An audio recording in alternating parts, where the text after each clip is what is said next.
The EFF really loves rugby but hates the Springboks. Why is that? Well, apparently, the EFF claim that rugby was not actually created in Rugby. You know that place north of Birmingham in the United Kingdom? It was actually created in the Eastern Cape. You know where fuck all else has been created.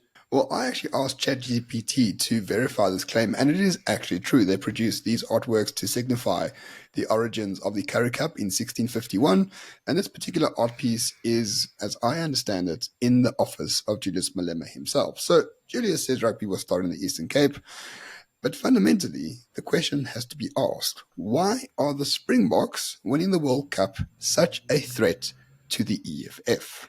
You know, the funny thing, Ramon, is that the EFF seems to constantly have this backwards and forwards thing, right? They constantly keep making certain statements and then rolling them back.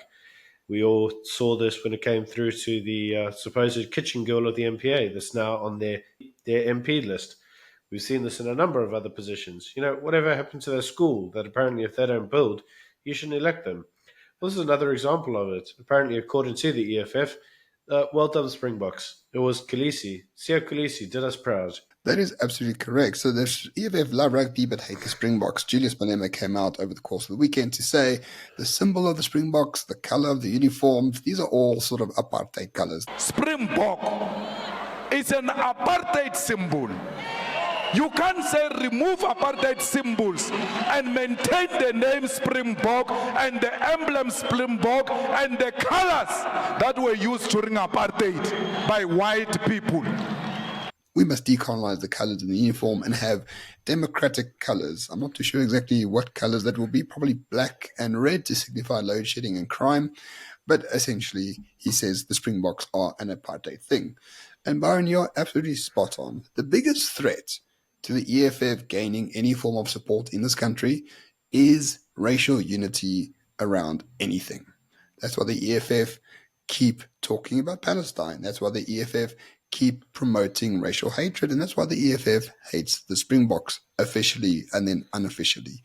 Any time South Africa is galvanized around one thing, when there's racial unity around one thing, it hurts the EFF's electoral processes. The revolution needs racial disharmony. It needs racial hatred. It needs chaos in order to thrive. Because as Julius Malema himself has said on numerous occasions, there will be a revolution, but he wants to lead it because an unled revolution leads to chaos and anarchy and murder. So basically, South Africa circa 2023. But Julius knows fully well. The average South African doesn't believe him. The average black South African certainly does not believe him. There are more people wanting to look at the Rugby World Cup trophy than there were people in the FNB Stadium a few months ago. All of this leaves poor Julius in a rather state of anxiety because if people are rallying around apartheid symbols, they're not going to rally around communist symbols, very much like himself. Julius is going around there basically telling everybody, look how well I did at FNB. Let's not forget that Julius has sacked a number of MPs who failed to bring people to the event. The event had a lot of people that attended, but it was mainly bought. Everybody who went there was basically bought and paid for. No one's being bought and paid for to congregate around rugby symbols. Everybody's congregating around rugby symbols' willingness. The real appetite of the masses in South Africa is they all just want to get along. They want to be friends. They all want to do the right thing by each other. They don't all want to kill each other in racial hatred. In fact, when it gets through to racial hatred, there isn't any. And the IRR has frequently shown that through some of its polling. But that doesn't fit Juju's narrative. Because the minute you say it, you have to then ask the question, well, then how come the country's not progressing? And the answer inevitably becomes, or perhaps the state itself is failing. And with a failed state, that's why the masses are not being uplifted. Well, that doesn't help when you want the state to be at the epicenter of everything that your ideology stands for.